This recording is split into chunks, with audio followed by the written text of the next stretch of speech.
the Schwarzwald, the Black Forest. I stood at its edge on a cold November evening, watching the ancient trees disappear into darkness. The Germans named it well. This is not a place where sunlight dances through leaves. This is a place where shadows live.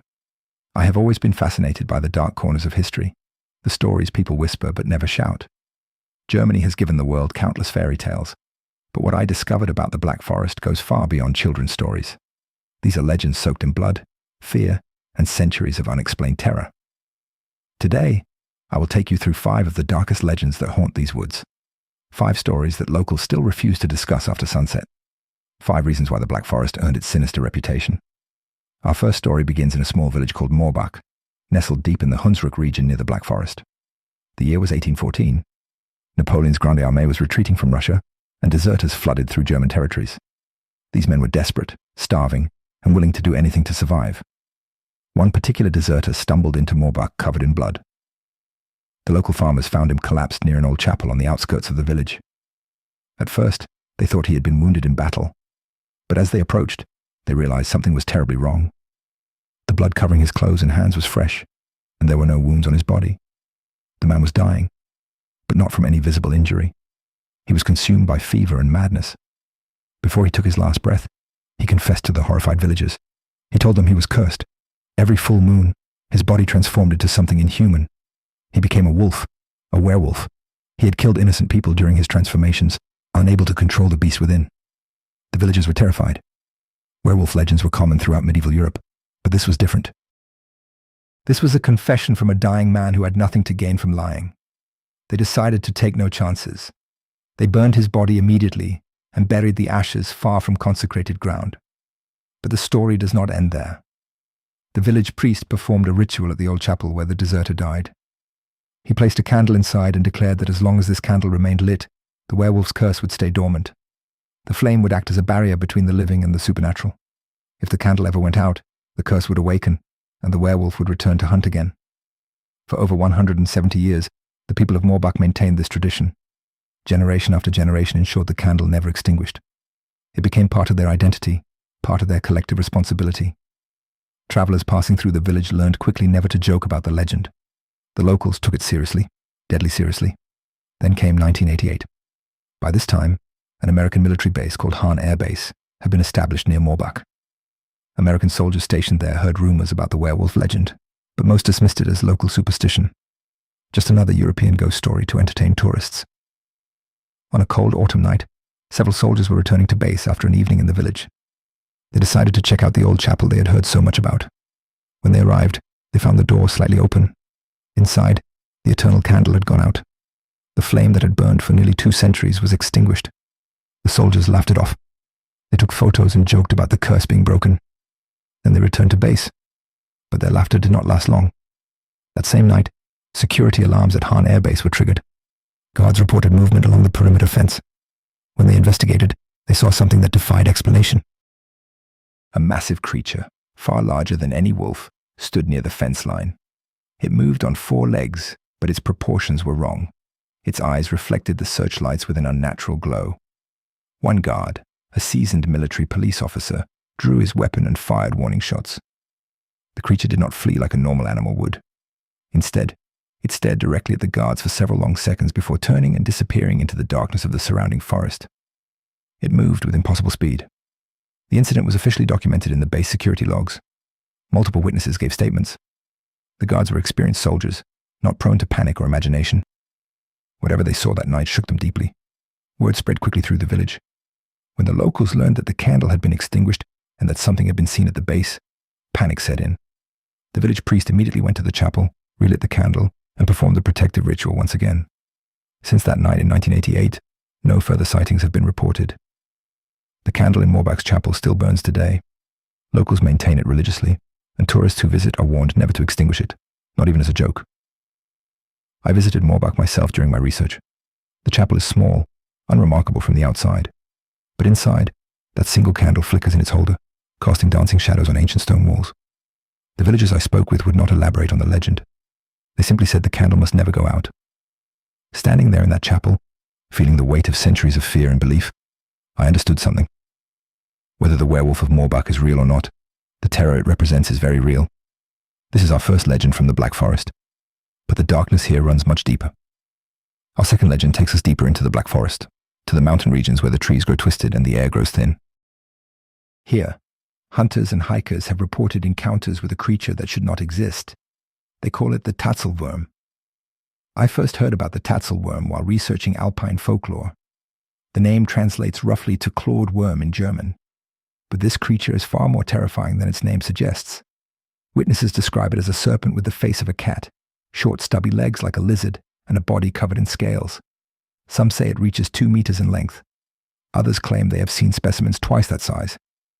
The earliest documented sighting dates back to 1579. A Swiss naturalist named Hans Christoph Schulze recorded testimony from local shepherds who encountered the creature in the mountains. They described it as aggressive, capable of leaping at prey with incredible speed, despite its awkward appearance.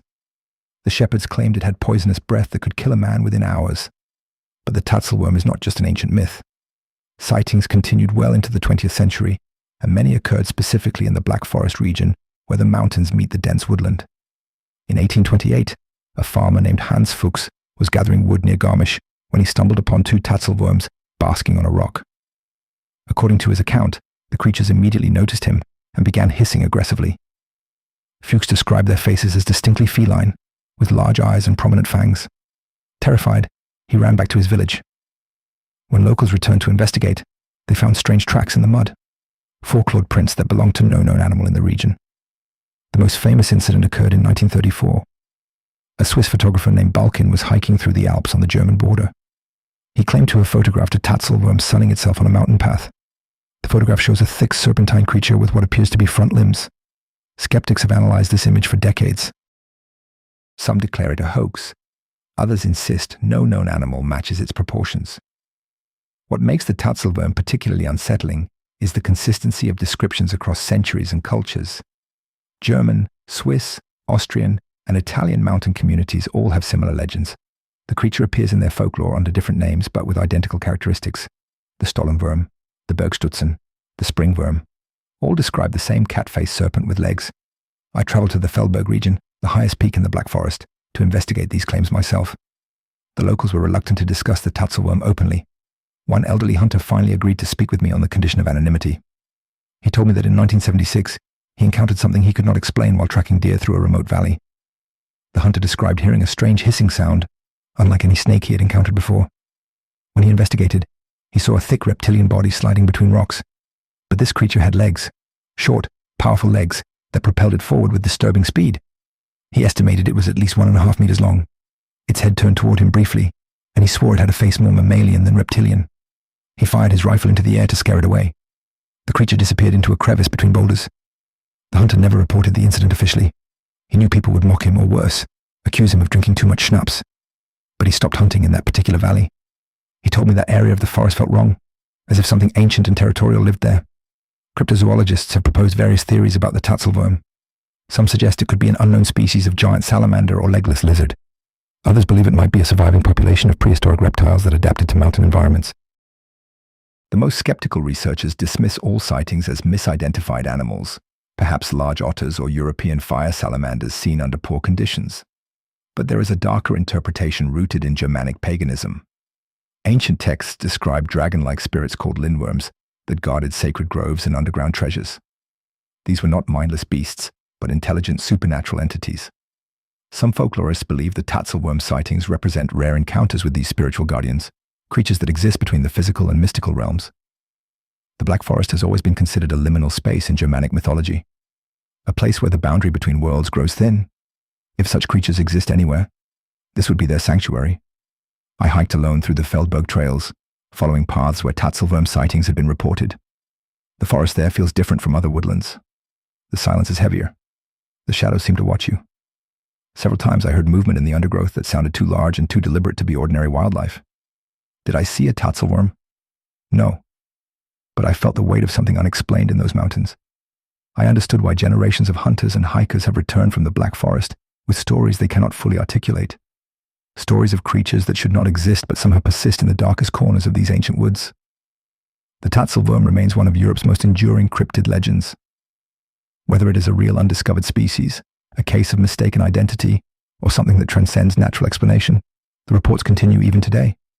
Hikers still occasionally claim to see strange serpentine shapes moving through the underbrush with impossible speed and grace. The Black Forest keeps its secrets well, and the Tatzelwurm is just one of many mysteries hidden beneath its canopy.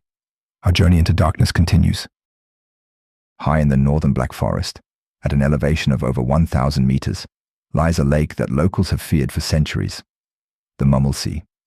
Its name derives from the water lilies that once covered its surface, but the flowers are long gone. Now, only dark water remains, still and silent like a mirror reflecting the surrounding peaks. I arrived at the Mummelsee on a misty morning when fog rolled across the water's surface. The lake is surprisingly small, barely 600 meters in circumference. But standing at its edge, I felt an overwhelming sense of depth. Not physical depth, though the lake plunges over 17 meters at its center. This was something else, a spiritual heaviness that pressed against my chest.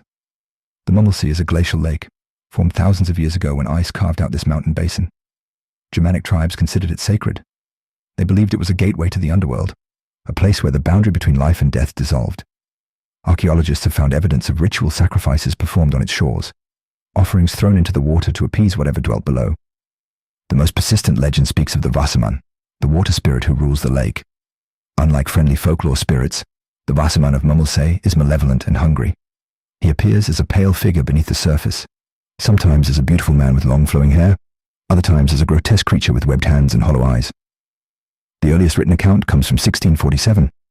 A merchant traveling through the Black Forest stopped at the Mummelsee to water his horse. As the animal drank, the merchant noticed a figure standing in the water just below the surface. The figure beckoned him closer. The merchant felt an overwhelming compulsion to walk into the lake. He took 3 steps into the water before his horse panicked and pulled him back. When he looked again, the figure had vanished.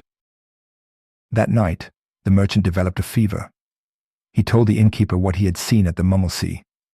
The innkeeper immediately called for the local priest. According to the merchant's written testimony, preserved in church records, he felt the Wassermann calling to him for 3 days. He heard whispers in his sleep, urging him to return to the lake. Only after intense prayer and the priest's blessing did the compulsion fade. The Mummelsee has an unusually high number of drownings for such a small, accessible lake. Local records document over 30 deaths in the past 2 centuries. Most occur under mysterious circumstances. Experienced swimmers suddenly going under without struggle. Hikers found floating face down despite having no water in their lungs. Children wandering into the lake as if in a trance. In 1962, a group of students from Freiburg visited the Mummelsee for a summer picnic. One young woman, described by her friends as an excellent swimmer, decided to swim across the lake.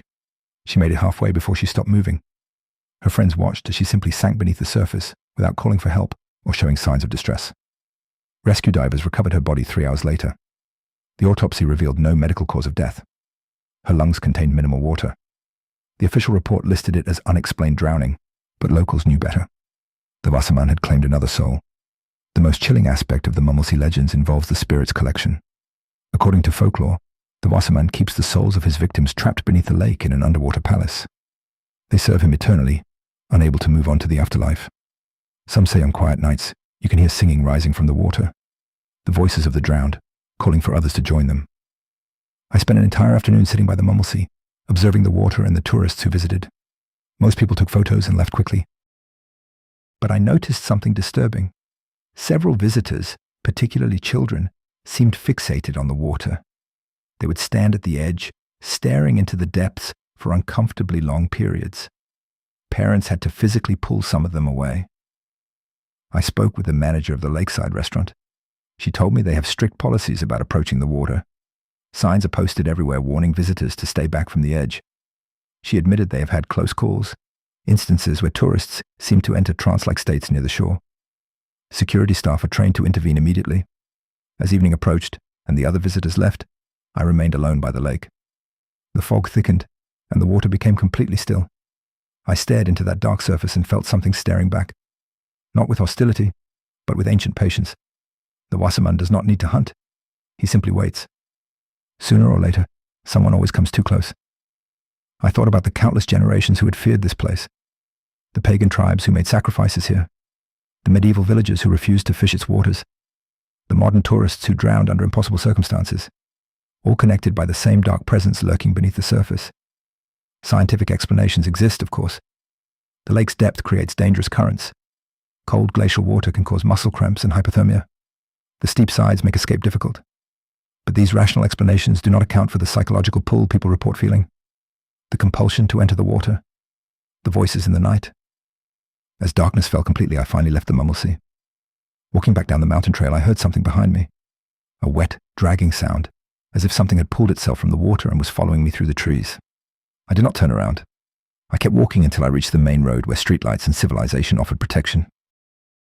The Mummelsee remains one of the Black Forest's most sinister locations. Beautiful to look at, deadly to approach.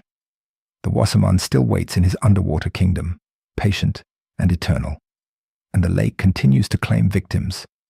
On the edge of the Black Forest, perched atop Mount Hohenzollern, stands one of Germany's most magnificent castles. Its towers pierce the sky at over 900 meters elevation, visible for miles across the Swabian landscape. Tourists flock here to admire its medieval architecture and panoramic views. But few know about the ghost that has haunted its corridors for over 7 centuries. They call her the White Lady. Witnesses describe a pale figure in a flowing white gown, drifting through the castle's halls after midnight. She appears most frequently in the chapel and along the eastern battlements.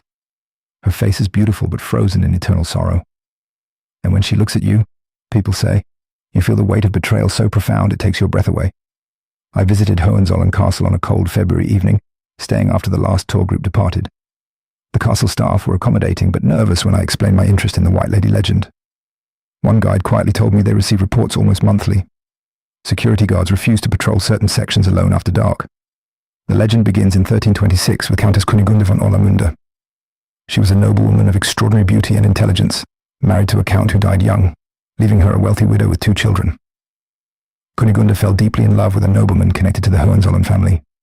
She believed he would marry her and legitimize their relationship. But there was a problem. The nobleman told Kunigunde he could not marry her because of 4 eyes that stood between them. Kunigunde, consumed by desperate love, misunderstood his meaning. She thought he referred to her 2 children. In her twisted logic, if they were gone, nothing would prevent their marriage. On a moonless night, Kunigunde entered her children's bedroom. She took 2 long needles and pierced each child through the eyes while they slept. They died silently, without understanding why their mother had become their murderer. Kunigunde then went to her beloved nobleman and announced that the obstacle had been removed. The nobleman was horrified. The 4 eyes he had mentioned were not her children. He had been referring to his elderly parents, who disapproved of the match due to political considerations. He had never intended for anyone to die. When he learned what Kunigunde had done, he rejected her completely and reported her crimes to the authorities. Kunigunde was arrested and tried for the murder of her own children. The trial was swift. She was found guilty and sentenced to life imprisonment in a convent. But guilt and madness consumed her. She spent her remaining years in torment, scratching at stone walls and screaming that her hands were covered in blood no water could wash away. She died in 1347, still wearing the white gown she had put on the night she killed her children. Her spirit found no peace. Within months of her death, monks at the convent reported seeing a white figure wandering the grounds. The apparition eventually migrated to Hohenzollern Castle, the place where her beloved nobleman's family ruled. She has remained there ever since, trapped between worlds, unable to forgive herself or move on. The most consistent reports describe her appearing to parents with young children. She manifests silently, staring at the children with an expression of unbearable longing and regret. Mothers report feeling overwhelming sadness when she appears, sometimes breaking into tears without understanding why. The White Lady never speaks, never threatens. She simply watches, eternally mourning what she destroyed. In 1983, a security guard named Klaus was conducting his nightly rounds through the castle's residential wing. He entered the chapel and saw a woman in white kneeling before the altar. Assuming it was a tourist who had hidden to stay after hours, he approached to escort her out. As he got closer, he realized he could see through her. The figure turned to face him, and Klaus described her eyes as completely empty, as if someone had scooped out her soul and left only a shell. Klaus fled the chapel and refused to ever enter it alone again. He eventually transferred to a different position rather than continue night patrols at Hohenzollern. More recently, in 2015, a wedding photographer captured something unexplained.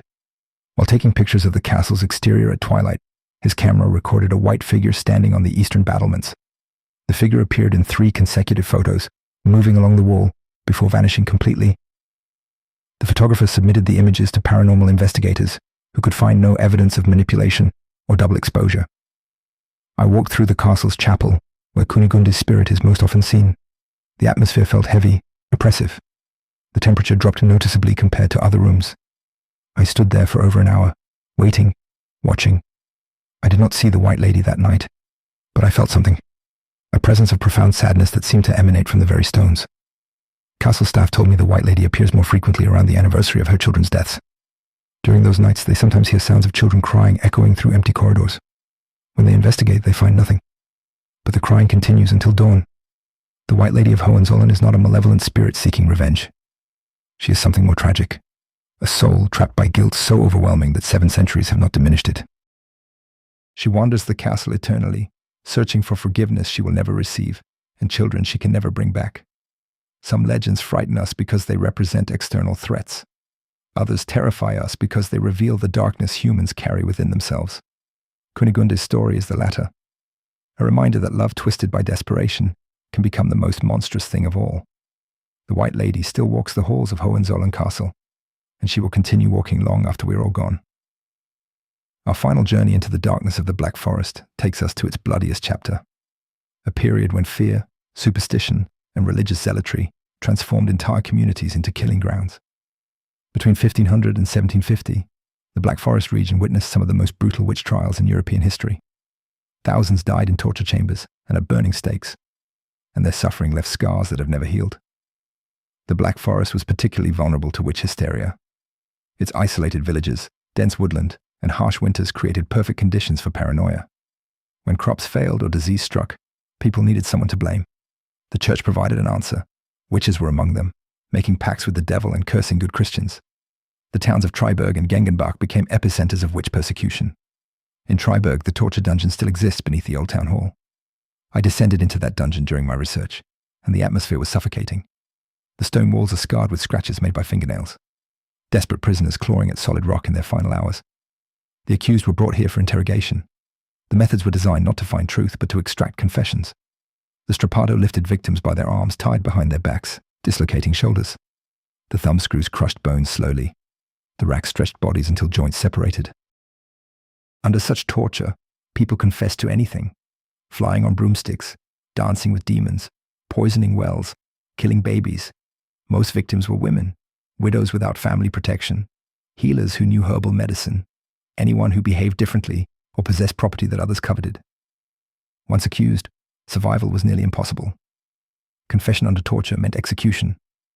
Refusal to confess meant more torture until death or confession came.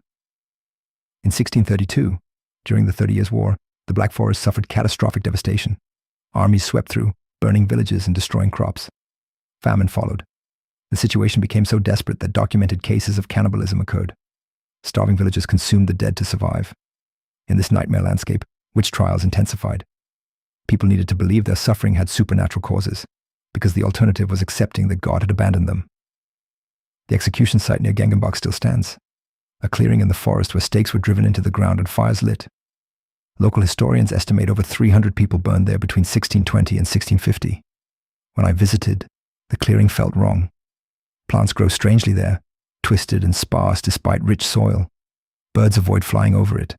Locals still refuse to enter after dark. The most haunting aspect of these witch trials is how completely they destroyed communities. Neighbors testified against neighbors. Children accused their own parents. The trials became self-perpetuating machines of death. Each executed witch supposedly named accomplices under torture, creating endless chains of accusations. In 1648, a woman named Anna Schwartz was accused of witchcraft in Triberg. Her crime was surviving when others died during a plague outbreak. Under torture, Anna confessed to making a pact with a demon she called the Forest Walker. She claimed this entity lived deep in the Black Forest, in places where sunlight never reached. She said many women had made pacts with it over centuries, gaining power in exchange for their souls. Anna burned at the stake, but her testimony entered local folklore. The Forest Walker became a persistent legend in the region, a tall, shadowy figure that appears to lost travelers, offering deals that always end in damnation.